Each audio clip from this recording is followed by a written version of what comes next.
방위산업체 비리가 많이 있다는 뉴스 보도가 있었죠. 이번에는 그 취직 장사. 요즘 젊은 사람들의 취업이 잘 안 되고 있지 않습니까? 예, 실업자가 많다고 합니다. 예, 저도 많이 고용을 늘리려고 노력 중이에요. 그래서 직원들을 뽑아서 열심히 또 훈련시켜가지고 직원들이 떠나겠다 그러면 보내주는 경우도 있고, 또 심지어 뭐 좀 부끄러운 이야기지만 그 능력이 모자란다 싶으면 제가 보낸 적도 있습니다. 죄송합니다. 살다 보니 그럴 때도 있었습니다. 요즘은 최대한 오래 가려고 노력합니다. 저도 이제 뭐 고용을 하기 시작한 지 10년이 넘어가다 보니까 사람들을 대하는 방식에 대해서도 많이 고민을 하게 되고, 또 그 사람들을 대하는 방식과 좀 서로 융화되어 가는 방식, 그런 거에 대해서 공부도 저도 많이 되는 것 같습니다. 취업 장사. 내가 공무원인데 그게 취직시켜 주겠다라고 해서 돈을 받으면은 무슨 범죄죠? 돈을 받으면 수뢰죠, 수뢰. 뇌물을 받는 거를 수뢰라고, 받을 숫자를 써서. 수뢰죄는 반드시 증뢰죄하고 같이 있죠. 뇌물을 안 줬는데 받을 수는 없잖아요. 네, 안 줬는데 받았다, 준 사람이 없다, 이런 건 없습니다. 그래서 준 사람이 반드시 나옵니다. 그래서 이런 짝이 있는 범죄를 법률용어로 대향범이라 불러요. 대향범. 간통죄도 마찬가지죠. 배임수재, 배임증죄도 마찬가지. 항상 주는 쪽이 있으면 받는 쪽이 있는 거죠. 짝이 없으면 저지를 수 없는 범죄. 이게 대향범. 서로 방향이 있는 범죄라는 거죠. 그래서 수뢰죄가 있으면 증뢰죄도 있는 겁니다. 그래서 증뢰자, 보통은 증뢰자, 뇌물을 준 사람이 그 청탁에 의한 결과가 안 나와서 수사기관에 찔러버리죠. 그죠? 이거 돈 받아먹고 안 해줬네요. 그렇게 하면은 보통은 증뢰자를 가볍게 벌합니다. 증뢰자에게는 아주 가볍게 벌하고, 너는 수사기관에 제보를 해줬으니까 가볍게 벌하고, 받은 사람을 아주 족치죠. 근데 이런 관행도 좀 없어져야 돼요. 물론 이걸 없애지 못하는 이유는 있습니다. 왜?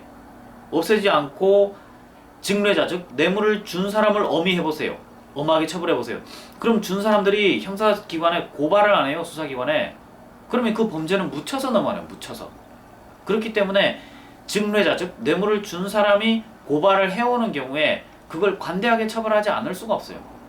만약 준 사람도 엄하게 막 심하게 똑같이 해버린다 그러면은 준 사람의 에이 떼이고 말지 뭐, 이런 자포자기의 심정이 되기 때문에 범죄가 묻혀가는 거예요. 그럼 사회가 더 썩게 되는 거죠. 근데 그 준 사람이나 받은 사람이나 죄값은 사실 똑같은데 어떻게 좀 사회적으로 달리 좀 어떻게 규제할 수 있는 방법이 없을까요? 아무튼 그렇습니다. 수뢰, 증뢰는 공무원에 대해서 적용되는 거예요. 공무원이 아니고 모 기업체에 입사시켜달라고 하면서 돈을 주는 경우, 이건 뭘까요? 예, 배임, 증제, 배임, 수재가 되는 겁니다. 예, 공무원일 경우에는 공적인 업무 영역에만 뇌물이 적용되고요. 공적인 영역이 아닐 때는 그냥 재물을 주는 거잖아요. 그래서 배임, 수재, 배임, 증제. 공무원일 경우에는 공무원 또는 공기업 말입니다. 또는 공무원법이 적용되는 여러 기관들이 있습니다. 아주 많은 기관들이 있어요. 그런 경우에는 수뢰, 증뢰가 되는 겁니다. 뢰를 씁니다. 수뢰, 증뢰죄가 됩니다. 그래서 그 두 개가 구분이 됩니다. 이번에 구속이 되신 그 현역 대령부는 군 검찰이 수사를 지휘하죠. 군 검찰. 군 검찰과 일반 검찰이 다르나요? 예, 다릅니다. 예. 군 검찰과 일반 검찰은 따로 운영이 됩니다. 따로 운영이 되고, 법원도 일반 법원, 우리가 뭐 차 타고 가다가 흘끔흘끔 볼 수 있는 일반적인 법원과 군사법원은 따로 있습니다. 예. 군대에서 일어나는 범죄들은 군사법원에서 재판을 하죠. 일반 사건들은 일반 법원에서 재판을 하고요. 군대 가기 전에 절도를 한다든지 강도를 한다든지 사고를 치고 애가 군대를 가버렸네, 애가 도망가려고, 이거 흔히 있습니다. 젊은 애들이 군대 가기 전에 술 먹고 깽판 한번 치고 군대 가는 경우가 흔히 있어요. 이런 경우에는 수사를 하다가 이 친구 어디 있지? 딱 추적해서 갔더니 우리 아들 군대 갔는데요. 이 순간 사건이 군검찰 군사법원으로 바로 이송이 됩니다. 그래서 군검찰과 군사법원이 그 수사와 재판을 진행하게 됩니다.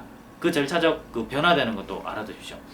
그래서 어떤 친구들은 사고를 치고 군대 가면 끝나는 줄 알고 그렇게 해가지고 그냥 에이 이러고, 군대 가면 또 스트레스 받잖아요. 저도 군대를 갔다 왔지만, 저도 병으로 갔다 왔습니다. 변호사니까 뭐 군법무관으로 가지 않았냐 그렇게 생각하시는데, 저는 군대를 그냥 현역으로 갔다 왔습니다.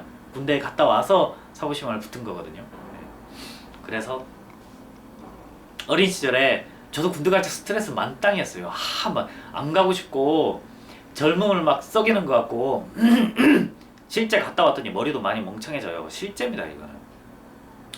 군 가산점 제도가 요새 폐지된 다시 부활됐나요? 뭐 부활된다 뭐 폐지돼야 된다 논란이 많은데 뭐 어떻게든 상관없습니다. 정책에 맞춰서 살아야죠. 국민이 국가가 시키는 대로 하고 살아야죠.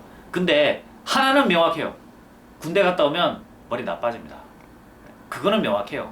뭐 국가가 보상해주든지 말든지 그건 알아서 하십시오. 그게 따라서 맞춰서 남자들은 살아가야죠. 뭐 그게 팔자예요. 남자들의 팔자예요. 그거 가지고 열받아가지고 군 가산점 뭐 줘야 되네, 군 가산점 폐지해야 되네, 그럴 필요 없어요. 폐지하면 폐지하는 대로, 그 가산점을 주면 주는 대로, 그게 맞춰서 열심히 살기만 하면 돼요.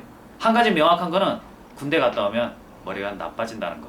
그거는 확실한 것 같아요. 여기 뭐 증거들이 많이 있잖아요. 증거들이 대부분의 남성들 군대 갔다 오면 머리 나빠졌죠. 군대 갔다 와서 머리 좋아지신 분. 그 참 옛날에 엄청 안 좋았다가 군대 가서 공부를 하셨나 보죠. 뭐. 그 이외에는 이 총명한 판단력이 많이 죽습니다. 군대 기간이 요즘 많이 짧아졌죠. 짧아졌지만 저도 꽤나 좀 길게 갔다 왔기 때문에